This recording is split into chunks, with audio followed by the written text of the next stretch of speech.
National command and operation centre کے سربراہ اسد عمر نے کورونا پابندیوں سے عوام کو چھٹکارا دلانے کے لیے مکمل ویکسینیشن کو ہدف قرار دے دیا۔ ٹویٹر پر جاری بیان میں اسد عمر نے لکھا کہ ہمارا ٹارگٹ ہے تمام شہریوں کی ویکسینیشن ہو تاکہ کورونا پابندیاں ختم کریں۔ اسد عمر نے کہا کہ مسلسل 3 دنوں میں سب سے زیادہ یومیہ ویکسینیشن کا ریکارڈ قائم کیا ہے۔ NCOC مہم صوبوں کی مدد سے جاری ہے۔ ملک بھر سے موبائل ویکسینیشن کی شاندار نتائج سامنے آ رہے ہیں۔ ویکسین کی ایک ڈوز جبکہ 8,47,41,497 افراد کو ویکسین کی دونوں ڈوز لگائی جا چکی ہے۔ ملک بھر میں کورونا وائرس کے کیسز میں کمی دیکھی گئی۔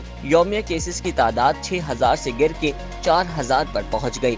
گزشتہ 24 گھنٹوں کے دوران کورونا وائرس سے 30 مزید افراد جاں بحق ہوئے۔ NCOC کا کہنا ہے کہ گزشتہ 24 گھنٹوں کے دوران کورونا وائرس کے 4,874 نئے کیسز رپورٹ ہوئے۔ ملک میں کووڈ-19 کی مجموعی کیسز کی تعداد 14,59,773 ہو گئی۔ ملک میں کورونا وائرس سے صحتیاب مریضوں کی مجموعی تعداد 13,39,498 ہو چکی ہے۔ Ansar Ahmed, Meta News, Karachi.